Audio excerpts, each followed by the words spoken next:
გუშინ საკმაოდ კარგი აქცია გაიმართა დედაქალაქის ცენტრში. ვერ ვიტყვი სიმართლე გითხრათ, რამდენი მოქალაქე გამოვიდა, მაგრამ ჩემი გამოცდილებით გეტყვით, რომ მინიმუმ 25-20, ვინც ის და 30, შეიძლება მეტი მოქალაქეც კი იყო გამოსული. ოპოზიციური ალიანსი იყო ორგანიზატორი, თანაორგანიზატორი, თუმცა გავანებოთ თავი ერწოს ოპოზიციურ ალიანსთან, რომელიმე სხვა პოლიტიკურ ჯგუფს, პოლიტიკურ პარტიას. ბევრი მოქალაქე თავისითაც მივიდა და კიდევ ერთხელ დააფიქსირდა, რომ საქართველოს საზოგადოება არ ეგუება ამ ხელისუფლების პოლიტიკას. მე ალიანსის რომელიმე წარმომადგენელთან უახლოეს ხანებში მექნება ინტერვიუ ამ დღეებში.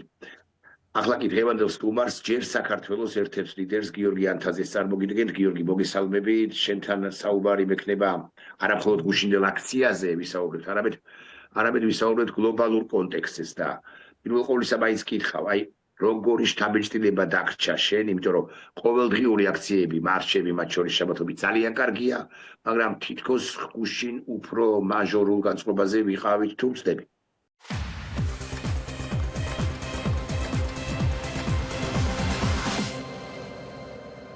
გადაცემის პარტნიორია Coca-Cola. კი, მივესალმები შენს მაყურებელს პირველ რიგში. მეც უნდა დაგეთახმო, გავიზიარო შენ წარმოდგენას, თქვა, შეფასება პრინციპში, მეც ოჯახთან ერთად ვიყოფებოდი.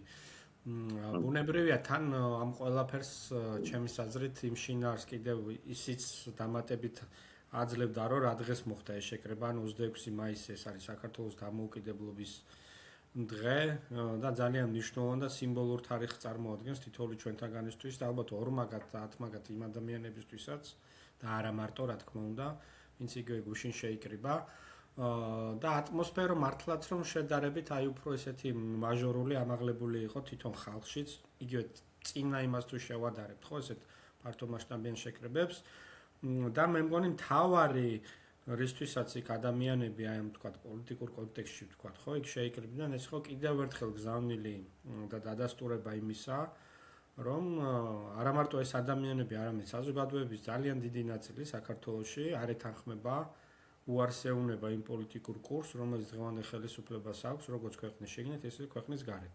და ეს არის ძალიან მნიშვნელოვანი, ანუ თანხმობა მათ პოლიტიკაზე და შეგუება საზოგადოებაში დიდწილად და ძალიან მნიშვნელოვანი წილად არ არის. და ეს არის ძალიან მნიშვნელოვანი. კი, ძალიან კარგი პასუხია, მაგრამ მოდი ასე ვიტყვი, რა საკვირველია საქართველოში როგორ ვითარდება პროცესები ან როგორ განვითარდება საუბალოდ, თავარი აქტორი არის მაინც ქართული ხალხი, ქართული საზოგადოება. მაგრამ ამავდროულად ძალიან მნიშვნელოვანია ჩვენი ქვეყნის ხაზგასმით ვამბობ ამას, არა ხელისუფლების, არამედ ქვეყნის საერთაშორისო პარტნიორების ქვეყნების პოზიცია საქართველოსთან დაკავშირებით. კავკასიის რეგიონთან მიმართებაში უსაინტერესოესი პროცესი მიმდინარეობს. მე მქონდა 2 კვირის წინ დაახლოებით 10 დღის წინ თქვენივე ჯერაც არ არის პოლიტიკური ჯგუფი, პოლიტიკური პარტია, ჯერ საქართველოს, მაგრამ თქვენ ამ გზაზე გახართ, აქედან გამომდინარე პოლიტიკურ გაერთიანებას გიწოდებთ თქვენის ნებართვით. ნუ უახლოესი წესი თუ ხელი არაფერმა შეგვისალა, უახლოესი ერთი თვის. მოკლედ გიორგისთან, ტულაციანთან მქონდა ძალიან საინტერესო საუბარი ამ ფორმატში, ამ გადაცემის ფარგლებში, სომხეთში მიმდინარე პროცესებზე, მაგრამ რაც უფრო ახლოვდება 7 ივნისი, მით უფრო საინტერესოდ ვითარდება პროცესები უშუალოდ სომხეთში. მიგრძელდება კითხვა, მაგრამ ბოდის ვიხდი ჩაგიკითხავ ერთ წინადადებას. Washington Post-მა გამოაქვეყნა წერილი, სარედაქციო წერილი, რომელიც ძალიან საინტერესოა, აკრიტიკებს საქართველოს ხელისუფლებას, სარედაქციო ჯგუფი და ერთ-ერთი პასაჟი არის ამგვარი. საქართველოს მაგიდასთან ადგილის მოპოვება ცდილობს საერთებულ შტატებთან ურთიერთობის დალაგებასო, მაგრამ მე მაინც მგონია, რომ ვერ ახერხებს. მიულოცა ფორმალური თვალსაზრისით რუბიო სხვა შორის ძალიან საინტერესო წინადადები ჩაწერა საკუთარ ფილოსოფიაში, ასე მაგალითად აღნიშნულია, რომ საქართველოს ჯერაც ცდილობს მიღწევას დამოუკიდებლობისა, უსაფრთხოებისა და ასე შემდეგ, ამაზე არ აფხვილებენ ყოველდღიურობას, მაგრამ შენ როგორც ამ მიმართულებით სპეციალისტს ეს არ გამოგეპარებოდა. მოკლედ, საქართველოს მოახერხებს კი მაგიდასთან დაჯდობას ამ ხელისუფლების პირობებში. იცი რა არის, ირაკლი, მაგიდასთან ზის იმ თვალსაზრისით, რომ ეს შეხვედრები იმართება და უკვე მეორე დელეგაცია იყო, ხო, ანუ ეს ფორმა პირდაპირ გაგებითაც რო თქვა, შეხვედრები იმართება.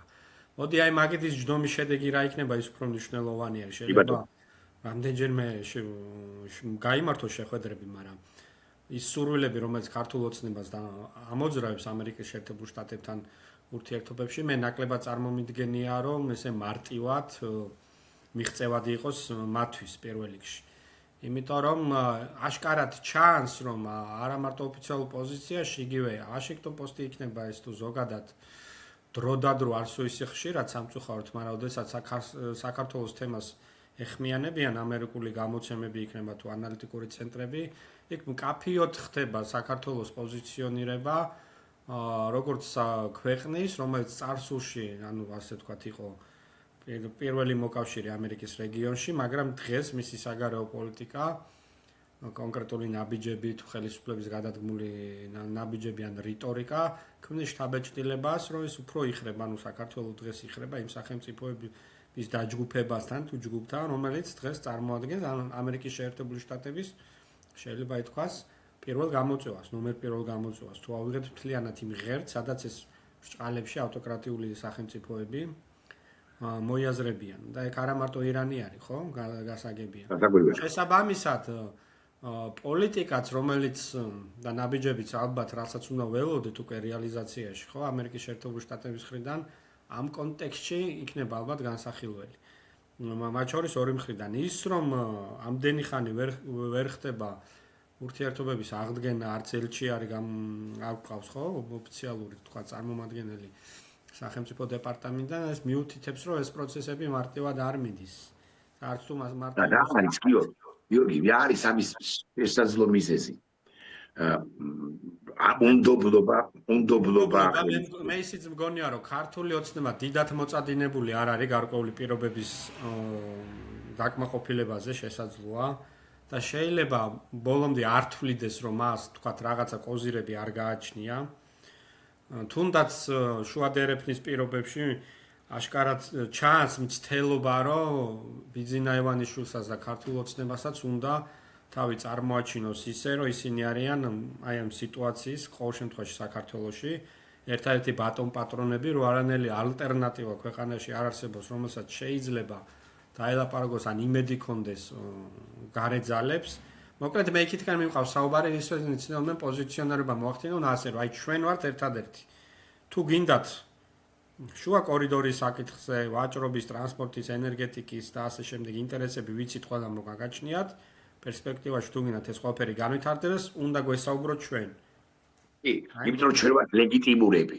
ასე წარმოაჩენენ, რომ არიან ლეგიტიმურები. ამის შედეგი იქნება მე მათი დარწმუნებული იყავი რიტორიკა, რომ აი ჩვენ ვართ ლეგიტიმურები და ლეგიტიმურობის დადასტურება იქნება ის, რის მიღწევასაც ისინი ცდილობენ ამაზე. შუადერეფანი როგორც ასეთი ძალიან მნიშვნელოვანია მთელი ცივილიზებული სამყაროსათვის, განსაკუთრებით ევროპის კონტინენტისათვის, მეთქი ესე თუ ვიტყვი, ალბათ არავის არ გაუკვირდება ვაშინგტონს ცხადი აინტერესებს, მაგრამ ევროპის კონტინენტის სახელმწიფოებს, ევროკავშირს თუ გდებოთ ასე ვიტყვი მაყურებლისთვის, უფრო უნდა აინტერესებს ან აინტერესებს წესითა და რიგით, მაგრამ თანა ჩვენი ხაზი, ჩვენი მარშრუტი შუა დერეფნისა იცი რა არის სიტყვას ვარჩევ, ასეთი უალტერნატივოა. შეიძლება ეს ფლად ზუსტი სიტყვა არ არის, ეგრა მაგის პასუხია, ბოდიშს ვიხდი, შეიძლება სხვა სიტყვა უნდა მომეფიქრებინა. განა იმ პირობებში მით უფრო, როდესაც მაღალზე მაღალი ალბათობით, მით უფრო ირანში პროცესების დასრულების შემდეგ აი სომხეთ-აზერბაიჯანის დამაკავშირებელი ეგრეთ წოდებული ზანგეზურის დერეფანი, ანუ ტრიპი. ტრამპის გზა მშვიდობისა და კეთილდღეობისათვის. ალბათ მაინც ამოქმედება თავისი უსაფრთხოების კომპონენტით, ეგრა მაგის პასუხია, იმიტომ რომ ჩრდილოეთ ირანზე გადის, მაყურებელმა უნდა იცოდეს და ის თლად 7 რეგიონზე არ არის ეს გამავალი გზა. იქნება და დასავლეთმა თქვას, რომ კარგი, მიუხედავად იმისა, რომ თქვენ ხართ შავი ზღვის ქვეყანა, ცხადია ეს მნიშვნელოვანი იყო, არ ხართ რა ადეკვატურები. მოდი რა, დაგემშვიდობებით რა. აი დროებით მაინც და ეს ლოგიკურია, არ არის უბრალოდ ლოგიკური.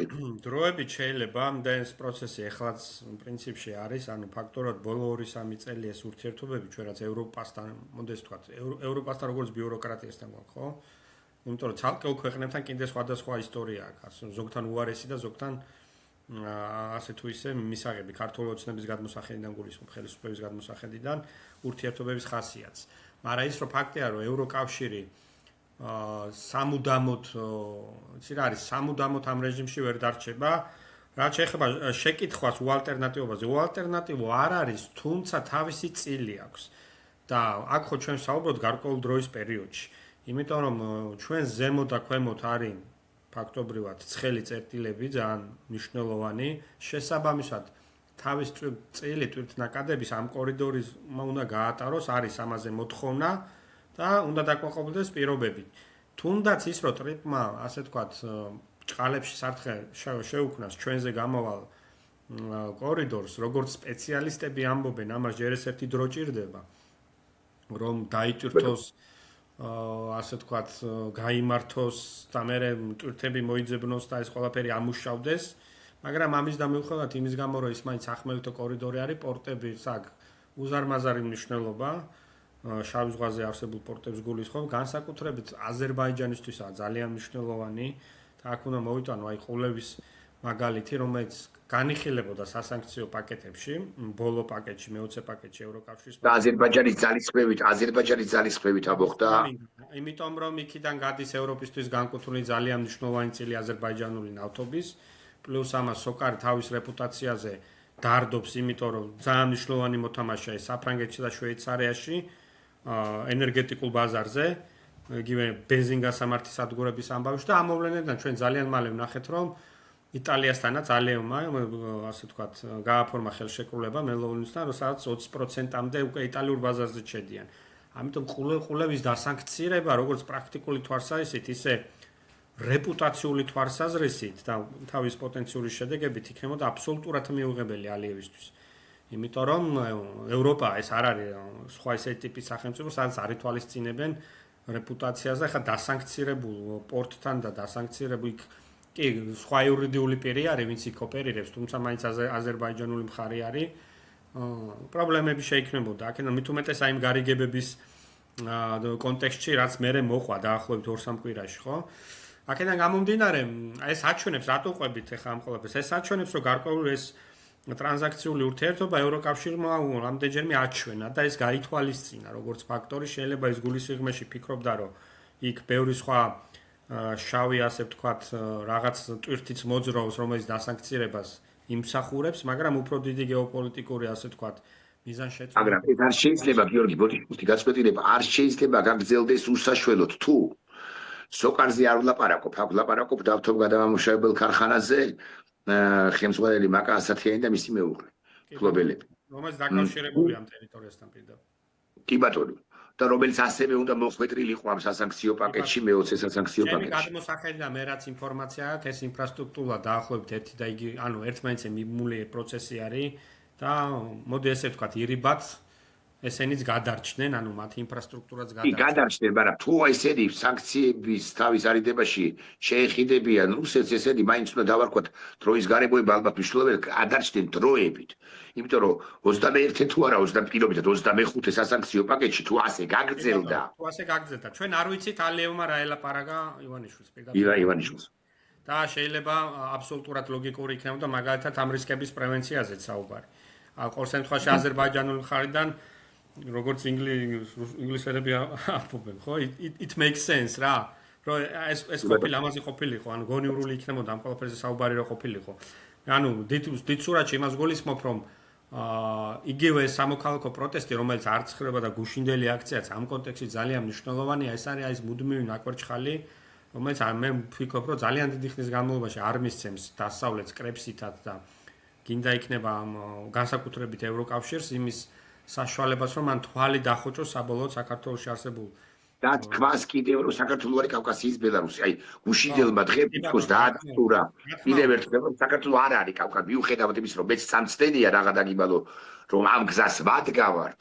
იმიტომ რომ რაღაც ემოციო ხო, და კიდევ უფრო მძიმეა რაღაც კომპონენტები საქართველოში ვიდრე ნამდვილ ბელარუსში, მაგრამ მაინც აი საქართველოს საზოგადოების ეს საუბარდება არის ერთადერთი ამ ეტაპზე, ერთადერთი ასე ვთქვათ, მორალური და არაკონვერტირებული ამავე დროულად პოლიტიკურად ინსტრუმენტი, რომელიც აი ამ ცეცხლს ესე ვთქვათ აცოცხლებს და ეს ქართულ ოცნებასაც ესმის და ეს ნაბიჯები, რომელიც ის დგავს იგივე შეზღუდვების თვალსაზრისით, სწორედ აი ამის წინამდე გამიმართული, მაგრამ ნუ ჯერჯერობით ხედავთ რომ ამას ის შედეგები ვერ მაგრამ აი ისევ პირველ კითხვას დაუბრუნდები გიორგი იმისთვის რომ მოხდეს ასე ვისაც ყური აქვს ისმინოს ეს შედგეს ეს მოხდეს ვიღაცის ხმაც უნდა გავიგონოთ და გაცილებით უფრო ხმამაღალი უნდა იყოს დასავლეთ ჩემი მოსაზრებით ვიდრე აქამდე ყოფილა ევროკავშირი იმოდიშებდა გონია რომ ამ ეტაპზე ყოველ შემთხვევაში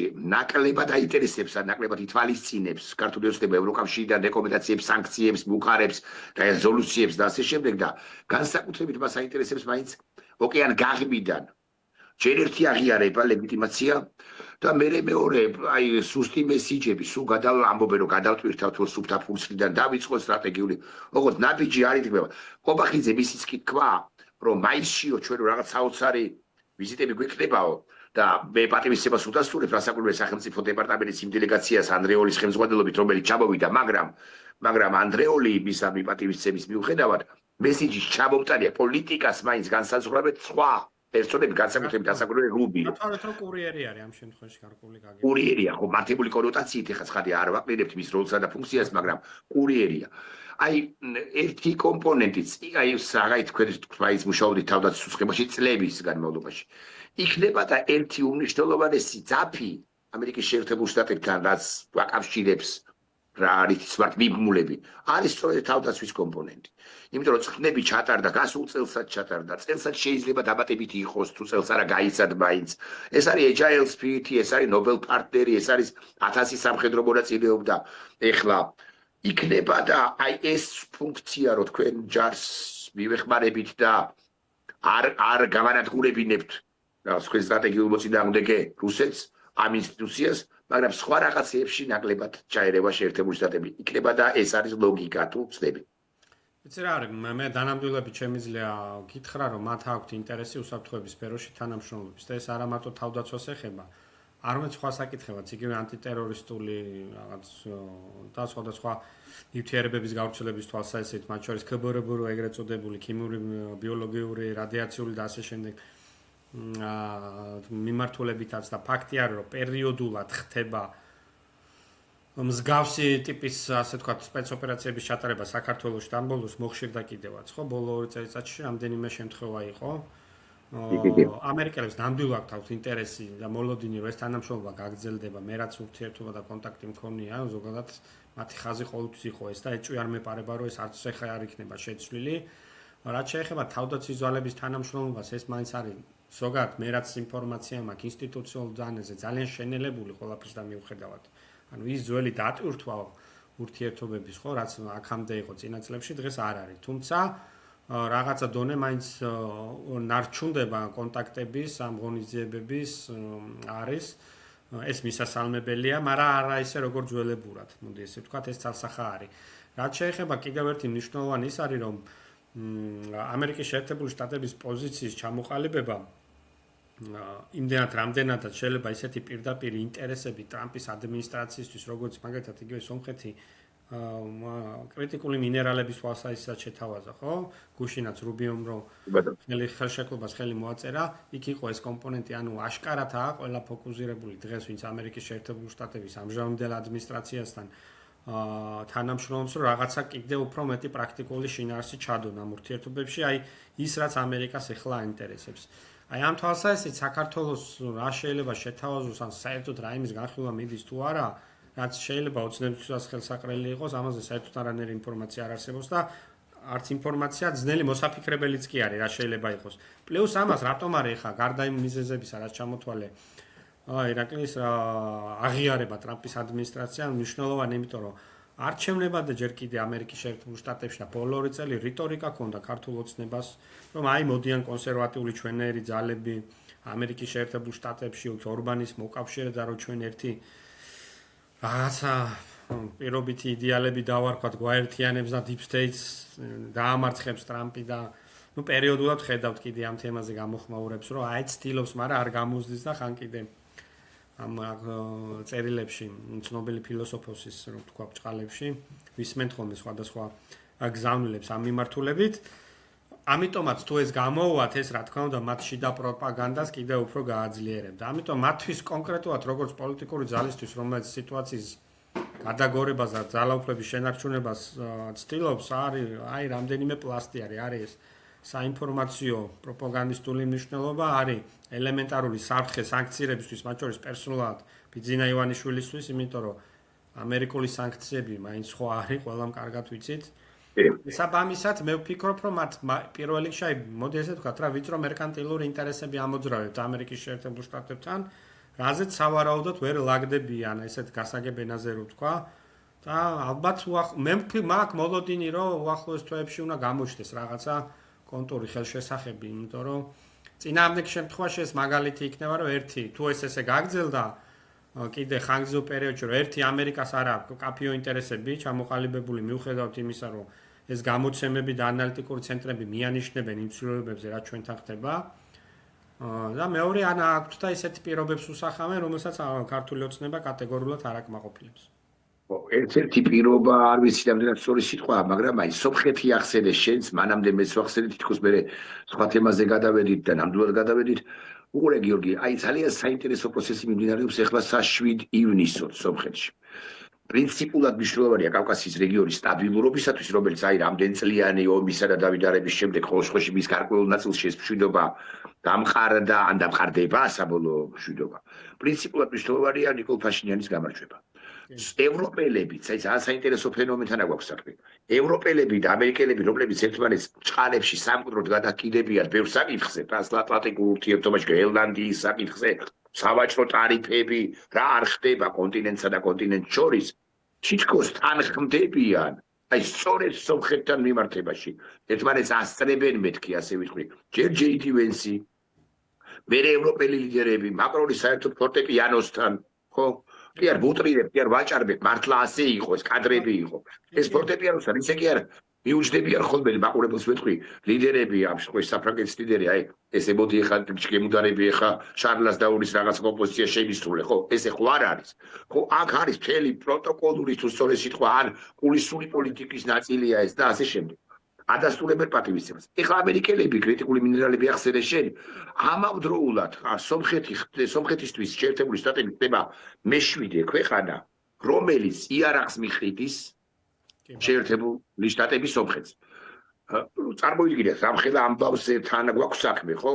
რუსულ იარაღს ყიდულობდა. ეხლა ვინმე მკითხავს, რომ რაში სჭირდება სომხეთს იარაღიო? სამხთუს აზერბაიჯანთან ობს აღარ აპირებს და აღარ აპირებს, გასაკვირველია ასეა, მაგრამ თავდასხმის გაძლიერებისათვის და განსაკუთრებით იმ საფრთხეების გათვალისწინებით, რომელიც მოსალოდნელია, ხო არ ვწდები? მოსალოდნელი. ხო, სომხეთმა იყოს თვითმკვლარი ის სახელმწიფო, რომელიც წინააღმდეგობას გაუწევს შეკავებას მოახდენს. გარკვეული, აი თუნდაც 1% არსებობდეს მაგის შანსი. გარკვეული, მაგრამ 1%-ზე მაღალი შანსიც კი არსებობს, თუ სომხეთის წინააღმდეგ რუსეთმა მოფერიანების და უკრაინაში კონფლიქტის დასრულების შემდეგ ალბათ უფრო ის არ ვიცი სიმართლე გითხრა. გარკვეული რევანშისტული მოძრაობები დაიწყოს მათ შორის სომხეთის მიმართ. ოღონდ აქ კიდევ ერთი პრობლემაა, გიორგი. კითხვა კი მიგრძელდება. სომხეთსა და რუსეთს შორის საერთო საზღვარი არ არსებობს. არაფრის კი არ მიმყავს საუბარი, მაგრამ აი ეს ჩემი აზრები, მინდა გითხრა, ეხლა როგორც მოყვებოდი გაახმოვანე კი. ეხლა შენ მითხარი, აი ამ გეოპოლიტიკურ ვითარებაში საქართველოს ხელისუფლება დასავლეთისთვის. ნახე, ძალიან დიპლომატიურად ჩამოვაყალიბო კითხვა. სანდო, ბოლომდე სანდოა კი? გიუმრის ბაზა, მარტივად რომ ვილაპარაკოთ, მესმის რომ საჰაერო მობარაგება შესაძლებელია, მაგრამ რამე რომ მოხდეს, გიუმრის ბაზა, რითი საიდან შეიძლება მომარაგდეს? მე აქ არ ვლაპარაკობ მაინც და მაინც იმაზე პირდაპირ ვილაპარაკოთ, რომ გახსნიან როკის გვირაბიდან შემოვა გორს გადმოკვეთავს და მე სადახლოზე თუ სხვა საზღვრებზე შევა, მაგრამ ესე 100%-იანი ამის თქმის შესაძლებლობა აქვს კი? არ ვიცი მერქი, ასე თუ ვიტყვი, უფრო სწორი ვიქნები. ბრძანე.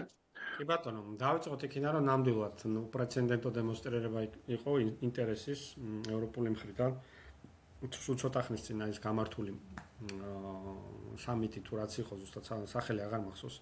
ერევანში სხვა შორის ჩვენ ვიყავით ერთ-ერთი საქართველოსთან, ჯერ საქართველოს წარმომადგენლებს გულისხმობ, რომელიც ოფიციალურად ვიყავით იქ მიწვეული სომხეთის საგარეო საქმეთა სამინისტროს მხრიდან და მონაწილეობდით, ჩვენი ბატონ ვიქტორ ყიფიანი და ნიკოლოზ ხატიაშვილი იყვნენ. და არაერთი შეხვედრა გამართეს და აბსოლუტურად ვადასტურებ იმ წარმოდგენებს, რომელიც შენ ახლა ამ კითხვის ჩამოყალიბების დროს თქვი მნიშვნელობაზე და შინაარსზე რაც იქ ხდებოდა ნამდვილად ასე იყო. რაც შეეხება დანარჩენ შეკითხვას, რა თქმა უნდა, ჯერ ესეც ისეთ ეგოისტურ დროში ვცხოვრობთ უკვე, რომ რაც არ უნდა მოლოდინები ქონდეს მინიმალური უშუალო საფრთხის, სამხედრო საფრთხის, საკუთარი თავდაცვის შესაძლებლობების განვითარება ხდება კრიტიკულად მნიშვნელოვანი ყველასთვის აბსოლუტურად. და ამას ისეთი სახელმწიფოები აკეთებენ, რომელმაც საერთოდ ისტორიულად მივიწყებული ქონდათ. იგივე იაპონიის მაგალითი რო დავიწყო, მაგალითით სამხედრო შეარაღების ექსპორტზე მოხსნეს, ასე ვთქვათ, შეზღუდვა, რაც უპრეცედენტო არის მეორე მსოფლიო ომის დასრულების მერე. ამიტომ ის რომ არანაირად არ არის გასაკვირი, რომ სომხეთს თავდაცვის შესაძლებლობების გაზდა უნდა, არათუ უნდოდეს, ის აუცილებელიც არის. არაფერი ესე მუდმივი როგორც ცვალებადობა საერთაშორისო ურთიერთობებში. ამიტომ საკუთარი შესაძლებლობების განვითარება ყველასთვის აქსიომა უნდა იყოს. მე ამას დიდი ხნის აპოლოგეტი ვარ საქართველოში და ჩვენთვისაც ამ თვალსაზრისით ეს უნდა იყოს ნომერ პირველი ამოცანა. რაც შეეხება დანარჩენს გიუმრის, ახლა მაგალითად იგივე გიუმრის ბაზა რო ავიღოთ, ზოგადად ძალიან მძიმე ტექნიკურ მდგომარეობაში იმყოფება იქ არსებული ინფრასტრუქტურა, ეს ცნობილი არის. და იგივე სამხედრო თვალსაზრისით მე ნაკლებ მოსალოდნელი მგონია, რომ იქიდან რაღაცა პირდაპირ საფრთხე ემუქრებოდეს. ან რომ საქართველოსთან შეიძლება პირდაპირ ასეთი სცენარით განვითარდეს მოვლენები, ეს იქნებოდა კატასტროფული ისტორიული მოვლენა ქართულ-სომხურ ურთიერთობებში და ჩემთვის ამის დაშვება წარმოუდგენელი არის. მაგრამ ჰიბრიდული კონვენციული ომის გარეშე ჰიბრიდული ალბათ, დიახ. ხო, თუმცა არაპირდაპირი მოქმედებები აქამდეც არის ტვირთები სომხური. ძალიან ხშირად, აბსოლუტურად აუხსნელი მიზეზებით, მაგალითად ყონდება და სერიოზული პრობლემები ექნებათ სომეხ ასე ვთქვათ გადამზიდავებს და ამაზე არაერთხელ იყო მათ შორის პირველი პირებისგანაც განცხადებები გაკეთებული. ანუ ქართული ოცნება ამას პერიოდულად აუხსნელი მიზეზების გამო იყენებს ასე ვთქვათ ამ ბერკეტს. მიზეზები შეიძლება გარეთ ვეძიოთ რა თქმა უნდა. მე ვფიქრობ რომ მოსკოვი კარგად აფასებს დღეს საკუთარ შესაძლებლობებს სომხეთში, ამიტომ მთლიანად ფოკუსირებული არის პოლიტიკური პროცესით პაშინიანის დასუსტებაზე და დამარცხებაზე, თუმცა ჩემთხელს არსებული ბოლო კვლევებით, რაც მე მინახავს დაახლოებით 2 კვირის წინანდელი შედეგებით, წესით პაშინიანმა დამაჯერებლად უნდა გაიმარჯვოს წესით, თუმცა იქ რა პროცესები წავა, როგორ რამდენად მიიღებს მეორე მხარე ამ გამარჯვებას, რა შეეძლება რომ გააკეთოს, ეს ხო და რუსეთი კიდე რაც მოიმოქმედებს, თუნდაც ჰიბრიდულ ოპერაციებს გულისხმობდა არაბაიც და ბაიც. არსებული ინფორმაციით უკვე დიდი ხანია, რაც რუსეთმა იქ მოსკოვში და რუსეთში არსებული სომხური ასე ვთქვათ ელიტების კონცენტრაცია მოახდინა, მათზე ზეწოლა მოახდინა იმისათვის, რომ მაქსიმალური ძალისხმევა გაიღონ პაშინიანის წინააღმდეგ და ნახოთ აქაც სომხური მოსახლეობა აი დიდი თუმცა ისიც თქვა გიორგი რომ სომხეთი და საქართველო ეხლა მართლა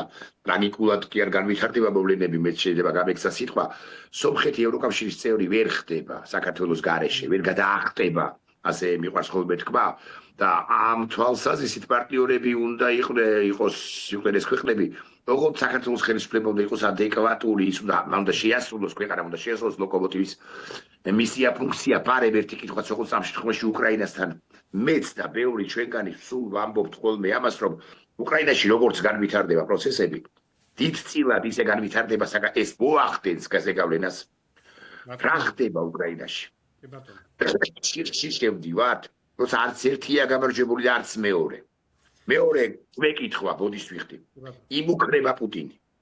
ეუბნება დასავლელ პარტნიორებს რომ გაიყვანეთ თქვენი საელჩოებიო. ოღონდ საელჩოები არ გადიან, რაც ძალიან მნიშვნელოვანია. აბა გაბედე და ეხლა ისროლეო დაახლოებით ეს არის საპასუხო მესიჯი. რუსეთი ეკონომიკურად დასუსტდა, რაღაც სანქციები, მაგრამ ასევე უკრაინას ასუსტებს, იმიტომ რომ 1400, 1500, 1700 კილომეტრზე ფეთქდება სტრატეგიული ობიექტები. მე არ ვამბობ, რომ რუსეთს არ აქვს რესურსი, მაგრამ რუსეთს ნაკლები რესურსი როა აქვს, ეს ფაქტი 1-ით ნაკლები 2-ით, 7-ით თუ 57-ით. აი, სადამდე მივდივარ, ტრამპის პოლიტიკამ ვერ გაამართლა ფაქტია, ესეც უნდა ვთქვათ, ვერ გაამართლა, ანუ ვერ დასხდნენ მოლაპარაკებათა მაგიდასთან, ამას გულისხმობ და ვერ შეერიგდნენ, თუნდაც დროებით. აი, სადამდე მივდივართ იქ. უკრაინაში. ჩემი აზრით, ირაკლი ბოლო თვეები განსაკუთრებით უკრაინამ საკმაოდ მნიშვნელოვანი არ ვიცი რამდენად სწორი იქნება სიტყვა გარდატეხა ჯერ, მაგრამ ძალიან მნიშვნელოვან უპირატესობას მიაღწია ბრძოლის ველზე. მნიშვნელოვანს, თუმცა ეს არ არის საკმარისი სტრატეგიული გარღვევებისთვის და ფრონტის ჩამოქცევისთვის რუსეთისთვის, რა თქმა უნდა. რაც ქმნის წინაპირობას და პრინციპში ამაზე მართლა ყველა თანხმდება, რომ სამხედრო ხერხით, ანუ ბრძოლის ველზე გამარჯვების მიღწევა ყოველ შემთხვევაში უახლოეს პერიოდში გაჭირდება. მაგრამ ძალიან დიდი წნეხი და ზეწოლა რუსეთის ეკონომიკაზე. ეს არის ცხადზე ცხადი და გრძელვადი ამ პერსპექტივაში თუ არაფერი შეიცვლება, უკრაინა მხოლოდ ძლიერდება, მის უკან კი მსხვერპლს განიცდის, რა თქმა უნდა, მაგრამ მისი ეკონომიკა, ყოველ შემთხვევაში ომის ეკონომიკა, მოდი ესე ვთქვათ, ძლიერდება და სანამ დასავლეთი მას აფინანსებს და გვერდში უდგას, რუსეთი ამ რესურსების რბოლაში ვერ გამოვა გამარჯვებული. თუმცა ჩამოშლასაც მე არ ველოდები, რომ დიდმა მოთამაშეებმა ეგ დაუშვან, მათ შორის ჩინეთმაც, იქ ტრამპისა და სის შეხვედრაზე იყო მინიშნებები იმაზე, რომ დეტალურად განიხილეს უკრაინაში არსებული სიტუაცია და ანუ პეკინის ინტერესი რუსეთის სტრატეგიული მარცხი არ არის. არც გამარჯვებაა შეიძლება, მაგრამ არ ჩამოშლა ესეთი მარცხი. ამიტომ მე მგონია, რომ რაღაცა შუალედური სცენარი ყველაზე მაღალი თუ მიიღებს რუსეთი, გიორგი, მეორე მხრივ კი არ გეკაბათება რა. თუ მიიღებს რუსეთი ამ შუალედურ სცენარს, თუ არ მიიღებს ჩემის აზრით, უბრალოდ მე არ გამოურიცხავ ისეთ წარმოუდგენელ სცენარსაც, სადაც ჭყალებში პუტინის თავიც კი დაგორდეს, იმიტომ რომ ეს უკმაყოფილება ეკონომიკური სიტუაციის და ზეწოლა და ეს უამრავია ეს სიგნალი და განცხადება და უკმაყოფილება, რაც სოკოებივით ჩდება, შეიძლება ეხა ეს არ გავდეს რაღაცა რევოლუციურ პროცესებს, მაგრამ ფაქტია წნეხი. ამიტომ შიდა რუსული ელიტა ამას როგორ მოიგერიებს, არ ვიცი, პუტინზე გადაწყდება თუ ბრეჟნევი დატოვებენ ფორმალურად, სანამ მიქელ გაბრიელი სადაც არ მოაკითხავს, ძნელი სათქმელია, რუსეთზე პროგნოზების გაკეთება, ასე უმადური ამბავი არის, ყველა მიცის სოფლიო ისტორიამ ეს ამბავი. მაგრამ ის რომ იმ სცენარით ვეღარ დასრულდება მოვლენები, რომელიც შეიძლება აქ ვინმეს უნდოდეს და ახარებდეს რუსეთის უპირატესობას გულით, ხო, ეს ხარსახა, ამიტომ ეს ჩვენზეც მოახდენს გავლენას, თუ ქართულ ოცნებას, აი დავამთავრებ, რაციო აქვს და საკუთარი შერჩენილი იმ დონეზე, რომ საკუთარი ელემენტარულად საკუთარი ძალაუფლების შენარჩუნების გამოც რაღაც ნაბიჯებს დგამდეს, მათ მოუწევს ჭყალებში ლავირება ამ სიტუაციაში. აი მათ უნდა მეკითხა და აქ უნდა მე ჭადრაკს თამაშობთ. მე ვთამაშობ სასაკურველე მოყვარულის დონეზე, ხო რაღაცა. შემიძლია გითხრათ როგორ გადახედარი, როგორ მოძრაობს A1-დან B1-მდე, ხედარი F6. ხანდახანზე ხშირად მე მრჩება შთაბეჭდილება, რომ ესენი ჭადრაკს, შაშს, მოდი უფრო მარტივ თამაშს ვიტყვი, ხო, რომელიც ამოხსნილია და არაფერი განვითარება სპორტის ამსახეობას, თუ სპორტი ქვია არ უწერია, შაშსაც ვერ თამაშობენ. ხანდახანზე ხშირად მგონია, რომ აი ამ გეოპოლიტიკურ კონტექსტს, როგორც ასეც უკრაინას, ახლო აღმოსავლეთს ვერ ვასწრებთ უბრალოდ ლაპარაკს ირანზე, თორე უსაინტერესო ესი თემაა, ორმუსის სრუტე, ირანი, ბევრი თემაა, ხო, ასევე ამ არაბული სახელმწიფოები, რომლებიც გვარიანად დასუსტდა, იმიტომ რომ აღარ არის ის ვაიბი აღარ დახვებათ, რაც დახვებოდა ცოტა ხნის წინ, ვიდრე ირანის კონფლიქტამდე. კიდევ უფრო ფართოდ უკრაინა, სომხეთი, კავკასიის, აზერბაიჯანი არ გვილაპარაკია, მაგრამ ალიევის ასოცირებული დაინტერესებული სწორედ პაშინიანის გამარჯვებით.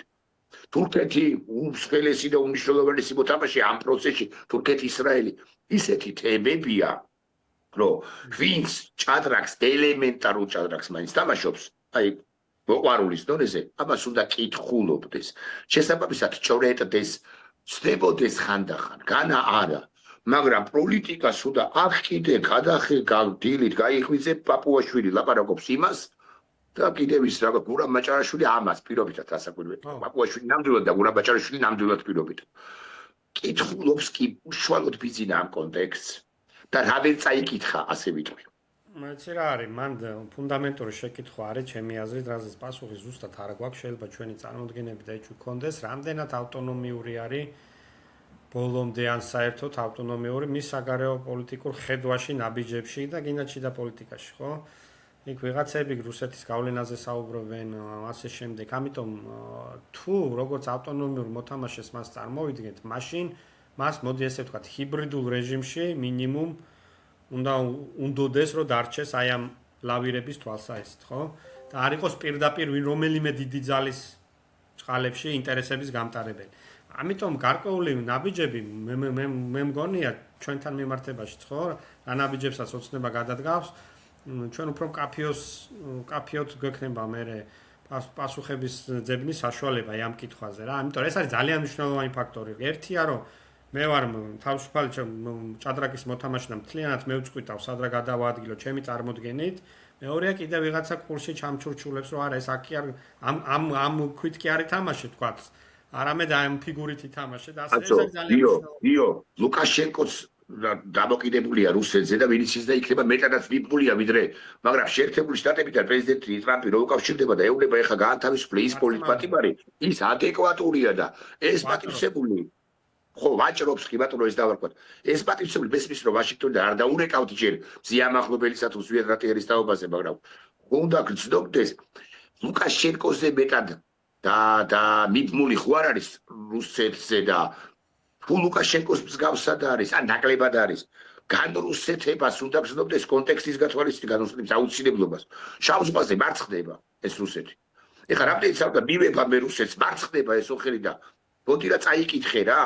მოდი რა დაინახე, მოდი რომ მიხვდი რომ ეს შეგეხება გინდა, არ გინდა, თავის დაიმალები, არ დაიმალები, სირაქლებას პოზაში ხარ, არ ახარ, მნიშვნელობა შენ შეგეხება.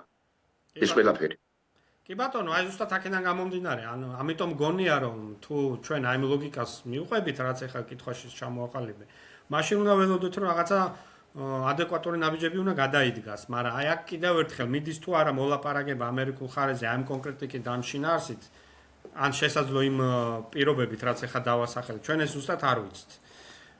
და უახლოეს პერიოდში უნდა გამოჩნდეს, თუმცა მე მგონია რომ ოცნება რაღაცა ოცნებას სათავისო წითელი ხაზები ექნება. ჩემ წარმოდგენაში, რაც შეიძლება იყოს, ასე ვთქვათ, მოლაპარაკების მაგიდაზე ცოტა რთული საკითხი.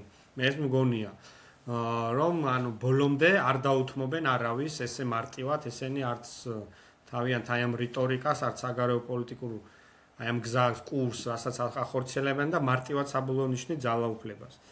აქედან გამომდინარე, ყველაფერი ასეთ შემთხვევაში ამერიკის მაგალითზე რჩება იმაზე დამოკიდებული, რამდენად მაღალი ამერიკის ინტერესი აქ რომ მიუხედავად ამ მოწოდებებისა ვაშინგტონ პოსტი იქნება თქვა რომ მას უღირდეს ზუსტად იმ ზარის განხორციელება პირობითად რაც ახსენე. მაგრამ ეს არის ცვლადები, სადაც პასუხები ჯერ არ გვაქვს სამწუხაროდ. მაგრამ გვექნება. აუცილებლად რო აჩვენებს უბრალოდ ამ ეტაპზე ჯერ კიდე როგორც ჩანს ეს ყველაფერი ხარშვის პროცესში. არასრული 40 წუთი კიდე კაი 41 არა, მე და გიორგი ათაძე საუბრობთ ძალიან საინტერესო თემებზე. ხო. გიო, მადლობა გიორგი, მადლობა წარმატებას გისურვებ შენს პოლიტიკურ ჯგუფსაც და ყველა პატრიოტს ჩვენი ქვეყნისა. საინტერესო ანალიზი იყო, ჩვენ კიდევ შევხვდებით და კიდევ გვექნება საუბრის გაგრძელების შესაძლებლობა. დიდი მადლობა გიორგი ათაძე იყო ჩვენი სტუმარი, ჯერ საქართველოს ერთ-ერთი ლიდერი. მადლობა.